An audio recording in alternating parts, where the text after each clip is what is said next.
Cá mập có phải là động vật có xương sống?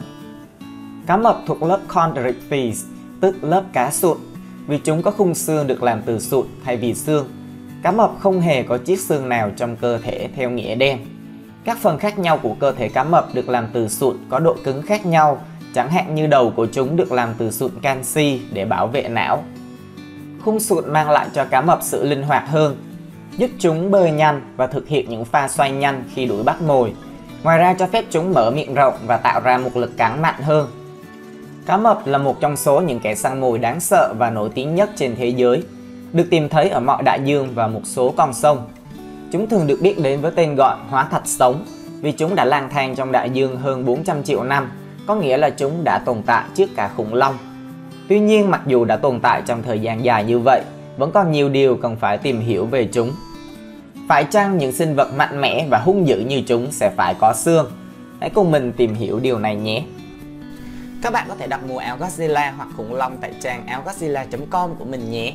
Có rất nhiều kiểu áo và màu áo để các bạn có thể lựa chọn ra một chiếc áo ưng ý nhất. Cá mập thực sự có xương hay không?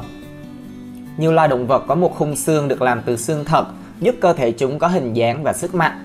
Vì vậy, nếu xét đến việc cá mập là một trong những kẻ săn mồi mạnh mẽ nhất dưới biển và có một lực cắn đáng kinh ngạc, có thể dễ dàng cho rằng chúng phải có xương mạnh mẽ. Tuy nhiên, cá mập thuộc lớp Chondrichthyes, có nghĩa là lớp cá sụn. Ngược lại với Osteichthyes là loài cá có xương. Chúng cũng thuộc phân lớp Elasmobranchi, bao gồm tất cả cá mập, cá đuối skate và cá đao. Vì cá mập thuộc nhóm cá sụn, chúng có một khung xương được làm từ sụn thay vì xương thường. Thực ra, cá mập thậm chí còn không có một chiếc xương thật nào trong cơ thể của chúng. Sụn là một mô mềm và linh hoạt hơn so với xương. Tuy nhiên, mặc dù cá mập có khung xương từ sụn, nó vẫn cứng cáp và thực hiện đúng công việc như hệ xương được làm từ xương. Nó tạo hình dạng và cấu trúc cho cơ thể chúng và bảo vệ các cơ quan bên trong. Các phần khác nhau của cơ thể chúng được làm từ các loại sụn có độ cứng khác nhau và một số khu vực mềm dẻo hơn khu vực khác. Các khu vực cần bảo vệ nhiều hơn được làm từ sụn canxi đã được canxi hóa, làm cho nó mạnh hơn nhiều. Vì vậy, đầu cá mập được làm từ sụn canxi để bảo vệ não của chúng. Một số phần của hàm cá mập cũng được làm từ sụn canxi như xương hàm, trong khi các phần khác như mũi được làm từ sụn mềm hơn. Điều này cho phép cá mập hưởng lợi từ khung xương mạnh mẽ ở những khu vực mà chúng cần nó nhất, trong khi vẫn tận hưởng tất cả các lợi ích khác từ việc có khung sụn. Có những ưu điểm gì khi có một khung sụn? Có một khung xương được làm từ sụn thay vì xương thực sự là một ưu điểm lớn đối với cá mập và là một trong những lý do khiến chúng trở thành những kẻ săn mồi mạnh mẽ và tài ba như vậy. Sụn nhẹ hơn nhiều so với xương thường.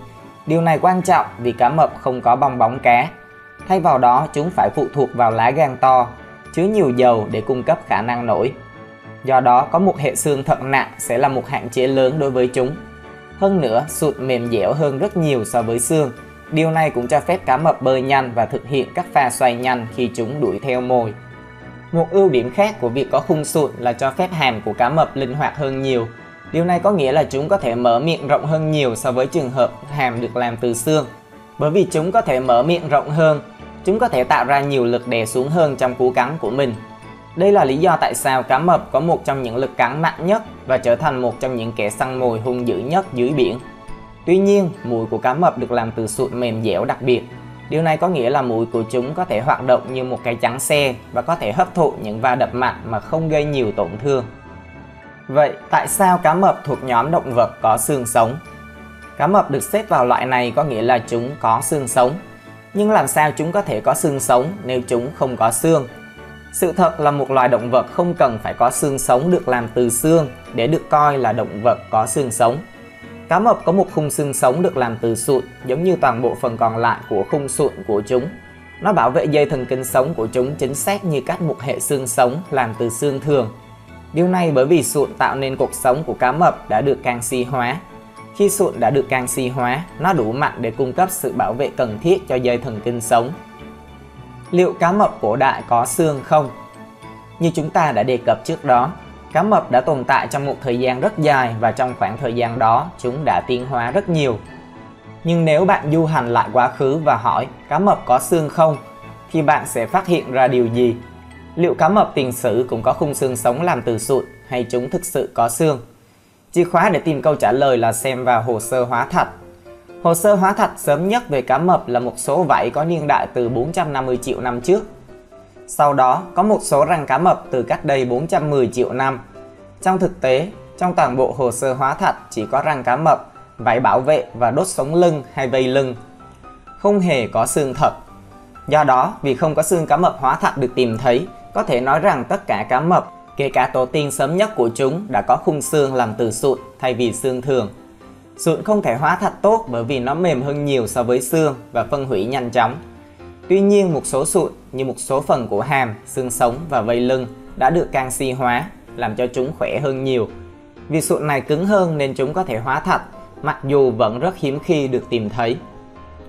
Răng cá mập là phần của cá mập thường được hóa thạch nhiều nhất, bên cạnh việc chúng thực sự là phần cứng nhất của cá mập, được làm từ dentin, cứng hơn xương. Còn vì răng là thứ có rất nhiều, thường thì cá mập chỉ thay thế những chiếc răng bị mất hoặc mòn đi, những chiếc cũ rơi ra và những chiếc mới thay chỗ của chúng. Điều này có nghĩa là hàng tỷ chiếc răng cá mập đã rơi xuống đáy biển suốt hàng triệu năm. Điều này tăng cường đáng kể khả năng chúng được hóa thạch so với vảy bảo vệ và vây lưng. Lớp cá sụn. Lớp cá sụn là một phân lớp trong ngành động vật biển và bao gồm các loài cá có cấu tạo cơ thể chủ yếu bằng sụn, chứ không phải xương thật sự như ở lớp cá xương. Sau đây là những đặc điểm chính của lớp cá sụn. Đầu tiên, cấu tạo cơ thể của cá sụn chủ yếu là sụn, một loại mô dẻo và linh hoạt hơn so với xương thực sự. Sụn giúp cá sụn có thể uốn cong và duỗi ra một cách dễ dàng. Hai là khung xương sụn. Thay vì có xương thật sự, cá sụn có bộ khung sụn, các tấm sụn cứng mà hỗ trợ cơ thể của chúng và giúp chúng duy trì hình dạng. Hai loại vây. Các loài cá sụn có vây gồm vây ngực và vây lưng. Vây ngực thường được sử dụng để điều khiển hướng di chuyển và thường có nhiều sụn mỏng bên dưới. Vây lưng nằm phía sau và cung cấp sự ổn định cho cá. Hệ tuần hoàn đặc biệt. Cá sụn có một hệ tuần hoàn đặc biệt với tim và mạch máu dạng mạng lưới. Điều này giúp chúng tối ưu hóa việc cung cấp oxy cho các mô và cơ quan trong cơ thể. Hệ thống miễn dịch. Cá sụn có hệ thống miễn dịch tương tự như cá xương nhưng không có tuyến ức, tức thymus, nơi mà tế bào T trưởng thành. Loại da đặc biệt. Da của cá sụn thường được bao phủ bởi các lá vảy dạng răng cưa, giúp bảo vệ chúng khỏi tổn thương và chống lại vi khuẩn. Sản xuất trứng và phôi thai. Các loài cá sụn có nhiều cách thức khác nhau để sản xuất trứng và phôi thai, bao gồm đẻ con hoặc đẻ trứng. Hệ thống cảm giác. Hầu hết các loài cá sụn có hệ thống cảm giác phát triển tốt, bao gồm mắt lớn và khỏe, các cơ quan khứu giác nhạy cảm dùng để ngửi mùi, và các cơ quan cảm giác điện ở mũi để phát hiện các trường điện. Những thích nghi này giúp chúng tìm thấy mồi và tránh xa kẻ săn mồi. Là động vật biển độc đáo. Lớp cá sụn bao gồm các loài động vật biển độc đáo như cá mập, cá đuối và cá toàn đầu, đều có những đặc điểm và chiến thuật sinh tồn riêng biệt. Cá sụn là một nhóm sinh vật biển đa dạng với khả năng thích nghi tốt, cho phép chúng phát triển mạnh trong nhiều môi trường nước khác nhau. Ok, video phân tích đặc điểm khung xương sống của cá mập sẽ dừng lại tại đây. Nếu như các bạn yêu thích các nội dung phân tích về động vật thì hãy cho mình một đăng ký nhé. Xin chào tạm biệt.